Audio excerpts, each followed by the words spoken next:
Okay, so back day. If you've been following along, this week I actually posted a video. I think it was on Tuesday I posted it. I don't know the day number, 42 maybe. Uh, I posted a video about figure drawing, and in one of those, I kind of did a review of a life drawing session that I did. I did at the Art Students League of New York. And in that session, I kind of discovered a little bit about my lack of knowledge with respect to the back. And I think I even say in the video something like, okay, probably we need to study back sometime soon.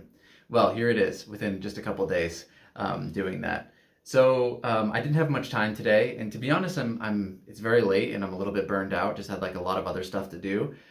So this was like just a quick session. I just drew for like 25 minutes and just tried to like stuff as much knowledge about the brain or about the back into my mind as possible. I drew from this guide that I've been using that I'll link in the description that was created by Valerie Wilson. And I just took it very slow, just trying to draw and kind of study at the same time. And I can talk like a little bit about my approach to studying anatomy. It could be helpful for you.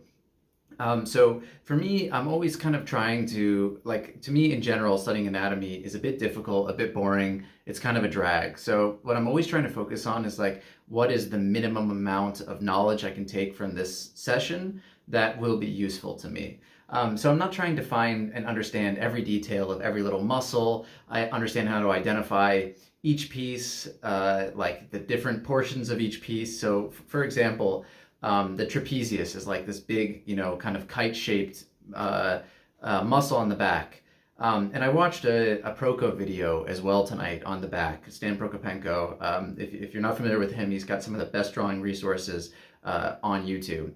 But I must say, like, when I watch his anatomy videos, like, he breaks down the trapezius into 3 different distinct parts, which does make sense on some level. Like, knowing that level of knowledge will for sure make you a better artist. But where I'm at right now is just the minimum amount of, like, I just want to know the minimum amount of knowledge. I just want to know about the trapezius. I don't need to understand like these like distinct different pieces, where they connect to the skeletal structure, like how they move in every single complex movement. But right now, I'm just trying to extract like the simplest amount of information. So for me, that's really just like a couple muscles. So for me, I'm now thinking about the back as of this session as the trapezius, this like kite-shaped muscle.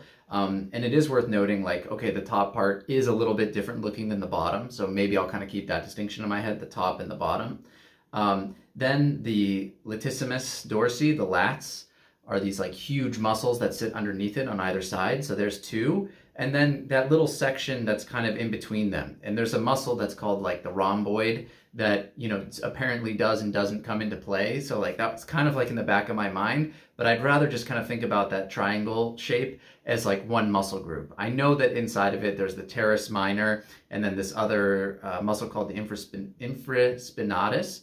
And in certain contexts, I will try and make that distinction. But for right now, for me, it's good enough to know trapezius, lats, and then this little triangle, which is maybe made up of two muscles, the teres minor and major. Like they're the same, they're together. Like you can make the distinction, but they're right next to each other. So let's just say this like teres group and infraspinatus.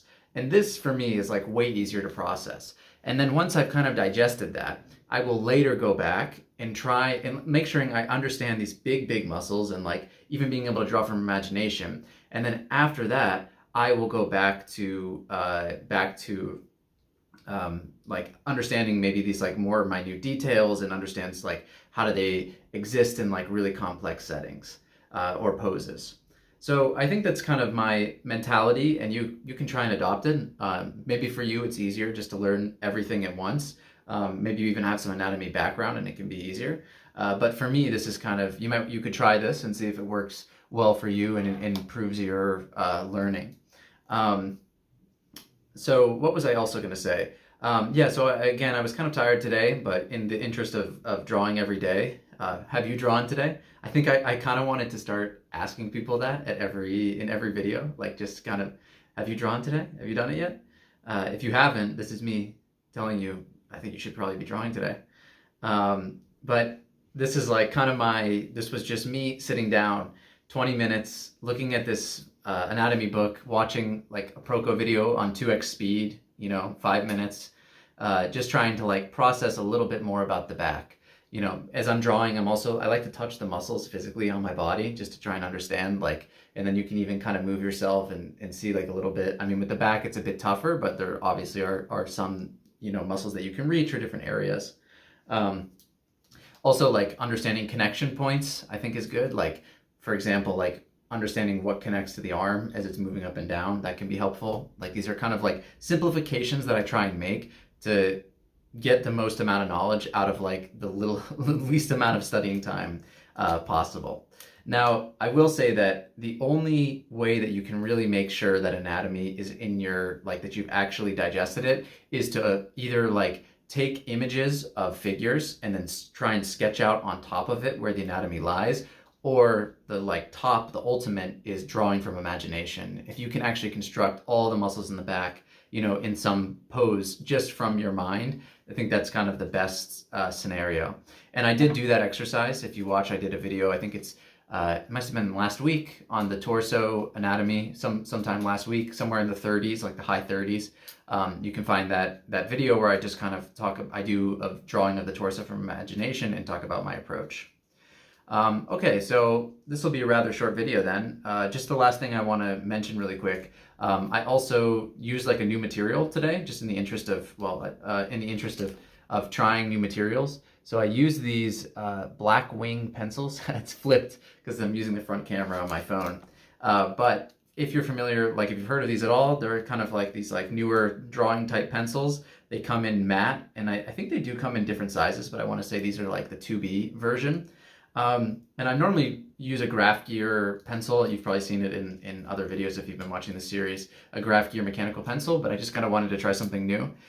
It was okay. The reason I have 3 is like, I really like a very thin point. That's why I like the mechanical pencil. So I sharpened 3, and then I ended up using all 3 just in this one drawing. So either I have a sharpener by me that I'm constantly using, or I keep like a ton of pencils, and that way I'm just like swapping them in and out. So these will probably make a return. I think they're cool. It's convenient to have the eraser on the back, even though it's like I kind of prefer the kneaded eraser. It's still kind of nice to have that. And it's always good to change up mediums, even if it's just like a slight change, even just from a mechanical pencil to something like this and back and forth, just for the sake of experimentation. So that's everything. Hope you drew today. If you haven't yet, you still have time. You're not asleep yet, so you still have time to draw. And otherwise, I will see you tomorrow.